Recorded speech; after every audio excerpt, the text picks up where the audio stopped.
Hi, I'm James Kotecki. You're here with me in the C-Space studio at CES 2020. Here with us, Marc Pritchard, Chief Brand Officer, Procter & Gamble. Welcome to the studio. Thank you. Good to be here. Thank you so much. So, Chief Brand Officer is one of my favorite titles. What does that mean in your case, and how is that different than being a CMO? The reason why we chose Chief Brand Officer is because P&G is a company of brands, first and foremost. So what we felt was most appropriate is to focus on what we do, which is build brands. We want to be the best brand building company in the world, not just CPG, but everywhere. So that's why we thought it just made sense to focus on the brand aspect of that, because that's what we do, build brands. So off the top of your head, what are some of the brands that that P&G owns? I mean, how many brands are we talking about here actually? What's the number? Well, we operate in 10 categories, and they're household and personal care categories. The brands are brands I'm sure you're familiar with. There's Pampers, Tide, Crest, Gillette, Venus, Vicks, Oral-B, Olay, you name it. Charmin, Bounty, you use them all. I hope they're all in your home. They really should be. Many of them probably are. They good. Is there an overall P&G brand that kind of unites all of them together? Does it mean something to be a P&G brand? I think it means something to be a P&G brand, in that what we do at P&G is we focus on creating products and services of superior value and superior performance that make people's lives better. That's really the purpose of the company. It's not really a brand. P&G is a company, and P&G is a company of brands. Yes. So what we do with P&G, though, is that it does provide a platform for our brands. So, for example, many of our citizenship activities emanate from P&G's point of view on how we want to improve gender equality, diversity and inclusion, environmental sustainability, ethics and corporate responsibility, and so that provides platforms. The other thing is we provide platforms such as the Olympics, the NFL sponsorship, Global Go Live, which is Global Citizens' major platform that's going to be focusing on ending extreme poverty, where we're going to be a major part of that. So that's how the P&G platform comes in. But first and foremost, people are familiar with our brands, like Tide and Charmin and Bounty and all those others. So let's talk about building a brand and the challenges of doing that in the digital era, when a single wrong move can kind of blow up into this huge viral moment. How do you approach that? It's just reality. The reality is what technology has enabled us to do is to be connected around the world instantaneously. So what you have to think about as a brand is, what's your point of view? What is it that you're trying to offer to people? And what is the insight you have into consumers' life? And then how can you make that better? And what we do, for example, is first and foremost, we focus on making sure people know why our products are better. We also do things like promote equality, promote diversity and inclusion, promote sustainability. And we periodically take stands on things. Yes. And when you take a stand, sometimes you might take some heat, and you just need to be ready for that. Well, let's talk about one instance of that. There was a Gillette ad, I think it was almost exactly a year ago, on kind of toxic masculinity that you did take some heat for. Yep. What did you learn from that? Would you do it again the same way? How do you think about that? What's really interesting, it actually debuted here at C-Space Storytellers. Was the first time it was ever shown. The interesting thing about it is that it was about being a role model for the next generation of men, so that men could be the best they could be. And that's really what the whole thing was about. It was universally liked by most people. In fact, people here loved it.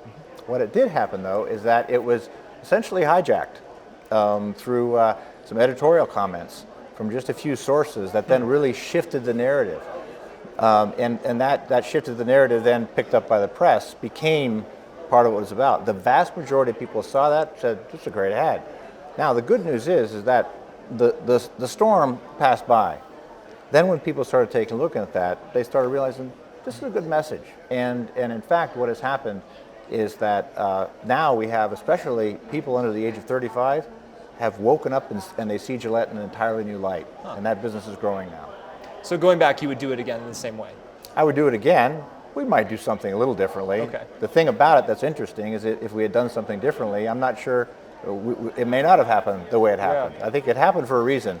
So, the good news is, and this is what brands have to do, they have to pivot. So what we decided to do is we said, okay, what are we going to do about this? We said, we're going to double down. This is a good message. People like this ad. They like what this is talking about, and Gillette has a responsibility and an opportunity to talk about what it is to be the best a man can be. They combine that now with some of the new products they're coming out with. I'm sure you saw Gillette Heated Razor, which also came out at the same time. They've got a new product called Skin Guard that is just killing it right now. So, you put all those things together and the brand's growing again.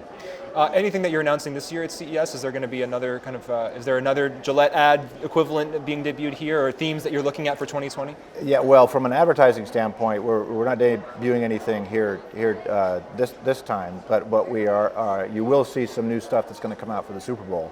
Okay. That should be pretty exciting. What we're focusing here is really on debuting our how we're really reinventing the superior consumer experience with our products. So you saw some of the examples that I showed in the C-Space Storytellers, like Opte and the Oral-B IO toothbrush and those kinds of things. So when we talk about creating experiences in a world where marketing is increasingly digital, but you're selling products that are almost expressly physical, tangible consumer products, how does that connection work for you? Is that something that you have to think through very carefully? There's two things. One, we use data and digital technology to help us reinvent how we do marketing, particularly in media. So we have our own privacy compliant, consumer centric database that allows us to be able to do far more precise serving of advertising, so we eliminate excess ad frequency and make it better for consumers. That's one use of application that we've been able to use, because in the past you couldn't do that. You just blasted it out there. The second piece, though, is that we're embedding cutting edge technology into our everyday products. And what that is giving us is an entirely new way of operating. So if you think about the IO power toothbrush, which has first of all, great technology that gives you a much better toothbrushing experience because of the way it's built. It also has kind of some 3D technology built in and artificial intelligence that allows you to be able to learn how you're brushing and give you instantaneous feedback. Wow. So that completely changes that experience. Opte, which is a micro scanning product that scans literally like 200 photographs a second over to find tonal imperfections, then also provides data that can then give back to the consumer to be able to make things better for them. So that's how it's changing, and the way we see it is that these everyday products that have technology embedded in them could completely change how we do advertising. We could see technology could eventually replace ads in many instances, because you're giving an everyday connection with consumers on data. And so you don't need the blasting away all the time, because you basically have a one-to-one experience with the consumer. I'm already looking at the interface to see how I'm brushing, so I'm already already interacting know. with that brand every day. You already know, yeah. And is that what you mean? I saw a quote that you had, "We're here to reinvent advertising as we know it." Is that what you mean by that? Yeah, we can imagine a world without ads as we know them today. Yes. I mean, the thing about ads, what advertising means is to turn toward. It's a Latin root called advert.